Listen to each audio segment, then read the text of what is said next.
아멘. 네, 작년 한 해에 가장 인기 있었던 드라마 하면은 아마 흔히 이야기하는 사불일 겁니다. 사랑의 불시착이죠. 이게 얼마나 인기가 있냐면 지금 일본에서 난리랍니다. 근데 이 드라마는 저희 집에서도 난리였습니다. 아주 그냥 저희 집에 있는 모든 여자들이 그 드라마에 빠져서, 드라마에 빠진 건지 현빈에 빠진 건지 모르겠어요. 어쨌거나 제가 또 하나 영상을 하나 봤는데 이 드라마에서 북한의 실상을 얼마나 잘 드러냈는가 했는데 많은 게 비슷하대요. 많은 게 비슷하다. 고증은 정말 잘했다. 근데 단 한 가지 고증을 잘못한 게 있대요. 그게 뭐냐면 군인들 중에서 현빈처럼 생긴 사람은 아무도 없대요. 네. 그거는 전혀 그런 사람 없다고 합니다. 근데 사실 그건 남한도 마찬가지죠. 남한 군대에도 현빈이 해병대에 있을 때를 제외하고는 현빈과 같은 사람은 군대에 없습니다. 우리가 그런 환상에 빠지면 안 돼요.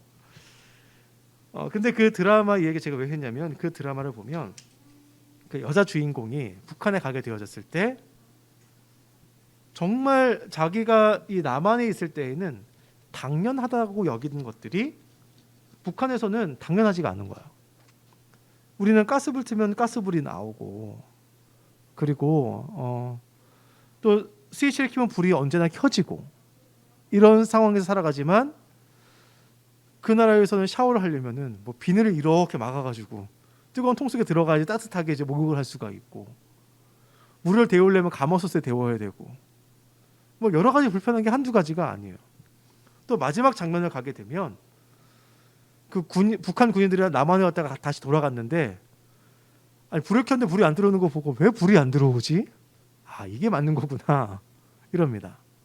그 물을 틀었는데 왜 따신 물이 안 나오나 하고 한참 기다렸다, 뭐 그런 얘기도 나오고요. 여러분, 우리가 삶을 살아가다 보면 이건 정말 당연한 거야 하는 것들이 있습니다.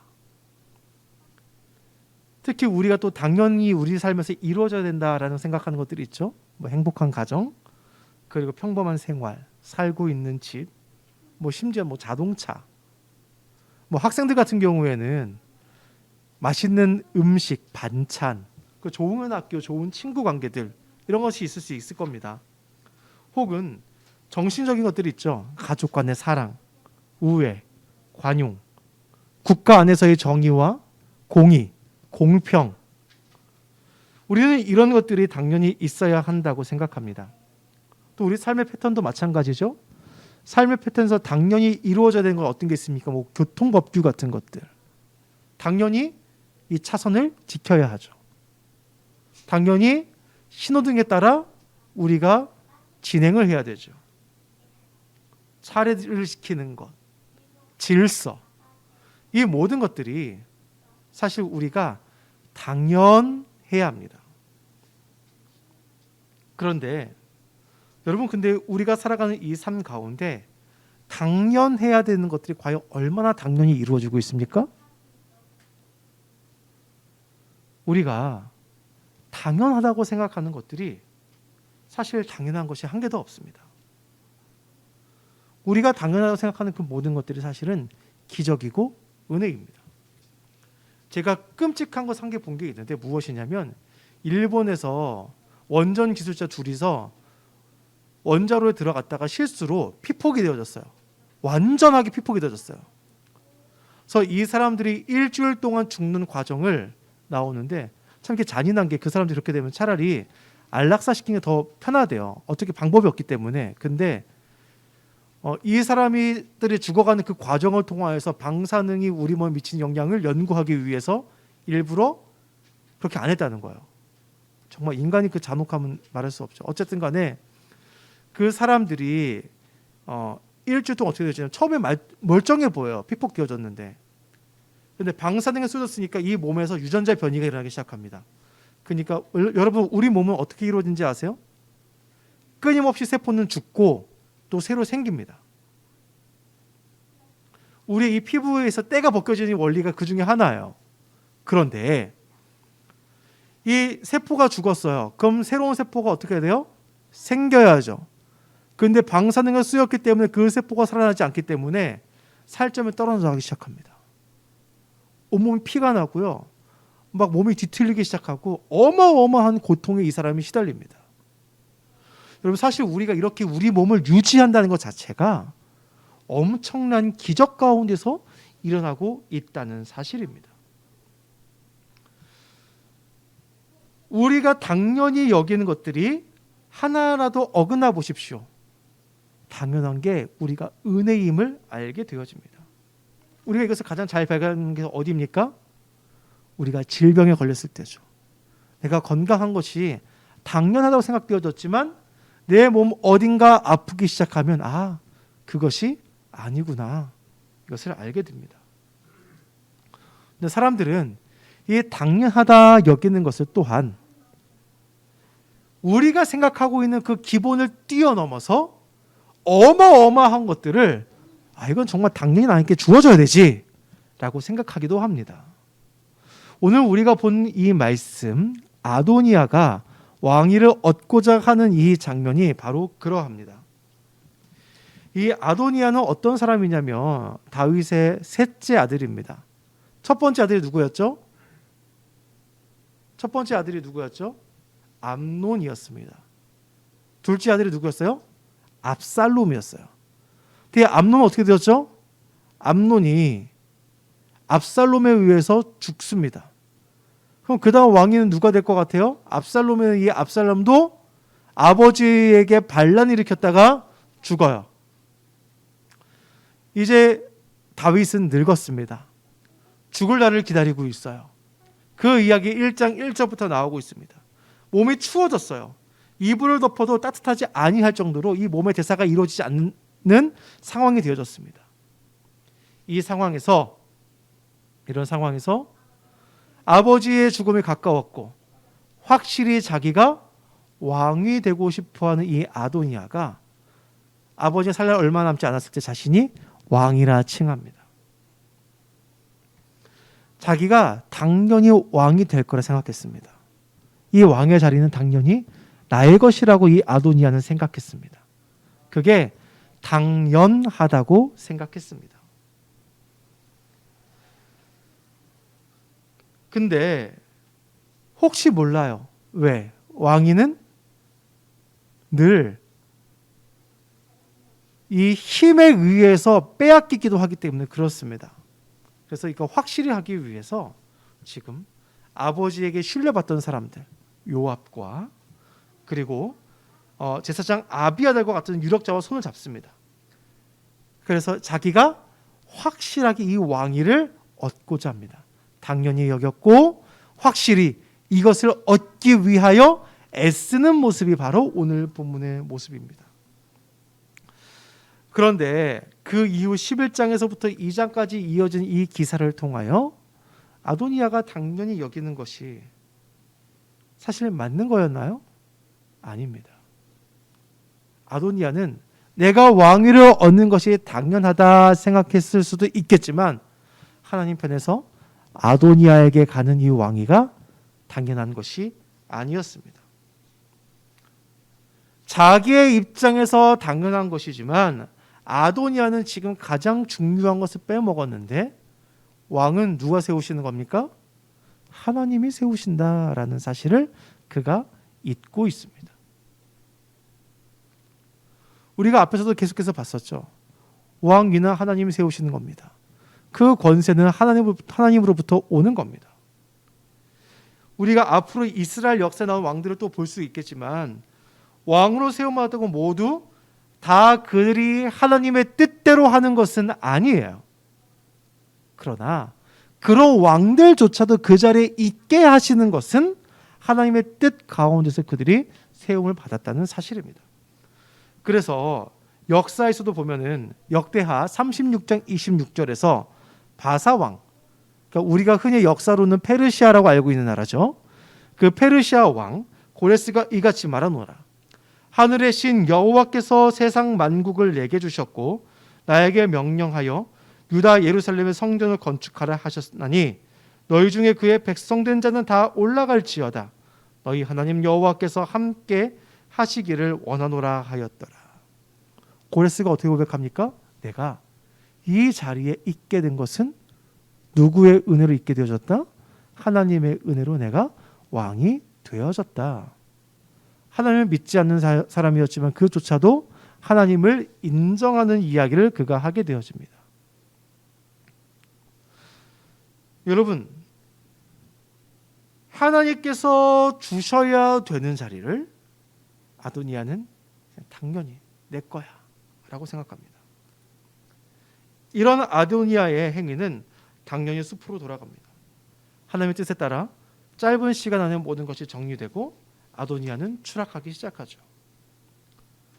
우리가 이 생을 살아가다 보면 많은 선택과 도전들을 경험하게 됩니다. 그리고 이러한 선택과 도전의 결과물들을 터부시하는 것은 또한 우리가 아닙니다. 여러분, 우리의 인간의 그 노력들이 아름다운 것들도 얼마나 있습니까? 사람들이 열심히 노력하고 쟁취했던 것들도 참 많이 있습니다. 넬슨 만델라와 같은 사람 같은 경우에는 자기 남아공의 인종차별 정책을 철폐하기 위해서 40년 가까운 세월을 감옥에서 그가 인내의 세월을 보내기도 하였습니다. 그리고 우리나라가 독립할 때에도 많은 독립지사들이 자신의 가산을 다 탕진해 가면서 그렇게 애쓰기도 하였습니다. 이러한 사람들의 그 행위들이 고귀하기도 합니다. 그런데 우리 기독교는 하나님의 뜻을 구하라 라고 이야기합니다. 시편 1편은 이렇게 이야기합니다. 복 있는 사람은 악인의 길을 따르지 아니하며 죄인들의 길에 서지 아니하며 오만한 자들의 자리에 앉지 아니하고 오직 여호와의 율법을 즐거워하여 그의 율법을 주야로 묵상하는도다. 우리가 사실 이 모든 선택을 주님 안에서 하라는 겁니다. 그러니까 우리가 이 세상에서 여러 가지 이루어야 된 것들이 있을 수 있겠지요. 그런데 그것을 위한 그 선택을 우리가 주님 안에서 하여야 한다라는 것을 우리 교회들은, 그리고 성경은 우리에게 요구하고 있습니다. 때로 우리가 욕심이 날 때도 있습니다. 우리가 때로는 반대로 과연 내가 그런 깜이 되나? 우리가 이런 의심이 있을 수도 있습니다. 그러나 나의 욕심과 의심보다 더 중요한 것은 바로 주님이 우리를 이끄시는 대로 우리가 순종해야 한다는 겁니다. 왜 우리가 순종해야 될까요? 그것이 나에게 좋은 것이고 하나님은 선한 분이시기 때문에 나에게 선한 것을 주시며 좋은 것을 주시며 끝까지 이것을 우리에게 베푸신다는 사실이 있기 때문에 그렇습니다. 우리는 잘못된 선택을 할 수도 있습니다. 늘 넘어지고 실수할 수 있습니다. 때로는 우리가 인생의 성공이라는 자리에 갔을 때 그것이 우리에게 독이 될 수도 있고, 반대로 우리가 패배라는 자리에 갔을 때 그것이 오히려 우리에게 득이 되기도 하고 우리에게 가장 좋은 상태일 수 있습니다. 그것을 아시는 분은 오직 하나님 한 분이라는 겁니다. 즉 우리가 하나님 뜻에 순종해야 된다. 이것은 무엇이냐면 우리가 이 땅에서 삶을 최선으로 살아내면서 그 최선의 삶을 통하여 하나님의 뜻을 구하고 우리가 그 안에서 하나님께서 나에게 영광을 돌리려 하셨던 그 모든 것들을 우리의 삶을 통하여 고백하는 것이기 때문입니다. 그래서 우리가 이 모든 것을 아시는 주님 앞에 우리의 인생을 내어 맡겨드려야 된다는 겁니다. 근데 여러분, 우리가 여기서 오해하지 말라는 것이 바로 이 부분입니다. 우리가 인생을 내어 맡겨드린다고 우리가 자칫 방종과 나태가 되어져서는 안 됩니다. 하나님은 늘 우리 삶의 현장에서 최선을 요구하십니다. 그런데 우리 삶의 결과에 대해서 이 삶의 결과가 나의 선택의 결과가 아니라 하나님께서 되게 하시는 그 은혜 가운데에서 이루어진다는 사실을 우리가 믿고 그 안에서 자족하라는 이야기예요. 이 자족이 빠졌기 때문에 성취가 나의 것이 되고 자신의 영광이 되어지고, 그래서 우리가 그 자리를 탐하게 되어진다는 겁니다. 이 탐하는 그 마음이 잘못됐다는 거예요. 그러니까 우리가 잘 알아야 돼요. 우리가 삶에서 뭐 이루어지는 거, 그냥 이야기하는 거잖아요. 우리나라에서 뭐 인생의 성공은 무엇입니까? 뭐 서울대 들어가가지고 좋은 대기업 들어가고 그 대기업에서 살아남아가지고 윗자리까지 올라가고 혹은 고위 공무원이 되고 뭐 정치적으로 유명한 사람이 되어지고 사람들이 이런 것을 대단하다 여깁니다. 근데 여러분 그것이 대단한가요? 대단해요. 대단해요. 사실 대단해요. 제가 어떤 뉴스 기사를 봤는데 삼성에서 1년에 뭐 몇만 명씩 뽑기도 한대요. 근데 그 가운데에 뭐 40대 과장까지 가는 사람이 한 10% 남아있대. 10%. 그럼 그 10%들 중에서 임원으로 올라가는 사람이 1%래요. 그리고 그 임원들 중에서 사장, 뭐 사장 이렇게 사장단까지 올라가는 사람도 얼마나 되겠습니까? 정말 극소수예요. 극소수. 여러분 그 사람들이 어떻게 노력했을까요? 어마어마한 노력을 했을 겁니다. 그러한 노력들이 대단하지 않다는 게 아니에요. 중요한 건 거기까지 인도하신 주님의 은혜를 우리가 기억하고 내가 있는 그것이 내가 열심히 하고 내가 무언가 잘했기 때문에 올라갈 수도 있겠지만 그것 또한 잘 된 것 또한 하나님께서 주신 결과물임을 인정하고 우리가 그 자리를 자족하는 마음을 가질 수 있어야 한다는 겁니다. 탐하는 마음이 아니라 자족하는 마음. 그것은 우리가 주님의 은혜 가운데 거하게 될 때에 가능한 겁니다. 그리고 그것이 이 모든 나의 살아가는 삶의 모든 순간순간들이 은혜임을 인정할 때에 그것이 가능하게 되어진다는 겁니다. 우리가 앞에서 찬양 불렀죠. 은혜 아니면 살아갈 수 없는 존재임을 우리가 고백하는 겁니다. 우리가 이러한 은혜를 망각하면 아도니아처럼 되는 거예요. 자기가 뭐라도 된 줄 알아요. 그래서 자기가 그 높은 자리를 차지하고 싶어져서 그 마음이 높아집니다. 오늘 말씀도 어떻게 이야기합니까? 5절 말씀에 아도니아가 스스로 높여서 이르기를. 자기 스스로 높여졌어요. 그래가지고 왕만이 가질 수 있는 병과 마병과 그리고 호위병을 그가 준비하고 있습니다. 벌써 왕이 됐어요. 하나님께 기름 부음 받은 것도 아니고요. 아버지로부터 그가 그것을 물려받지도 않았습니다. 이미 스스로 마음이 높아져서 벌써 왕이 되었어요. 그것이 그에게 멸망길이 되어집니다. 우리가 모든 것들을 은혜로 인정하지 않으면 내가 정말 뭐라도 된 줄 알아요. 은혜를 기억한 사람은 모든 자리에서 겸손하게 되어집니다. 잠언 22장 4절을 우리에게 얘기합니다. 겸손과 여호와를 경외함의 보상은 재물과 영광과 생명이니라. 그래서 잠언 3장 34절 이렇게 얘기합니다. 진실로 그는 거만한 자를 비우시며 겸손한 자에게 은혜를 베푸시나니. 우리가 주님의 은혜를 받는 비결은 바로 이 겸손입니다. 또 이 겸손은 주님의 은혜를 기억하는 사람들만이 겸손할 수 있어요. 왜냐하면 나의 자금을 우리가 알 수 있기 때문에 그렇습니다. 요즘 참으로 안타까운 것이 뭐 IM 선교회 이런 것들을 통하여서 교회를 통하여 또한 이제 어쨌든 간에 선교 단체는 그 이름이 있는 곳들을 통하여 이 코로나가 다시 확산되고 있는 것을 통해 교회가 욕을 먹고 있습니다. 방역과 관련되는 부분들 대부분이지만 사실 이것에 대한 것들은 우리 교회들에 대한 세상의 깊은 불신이 있기 때문입니다.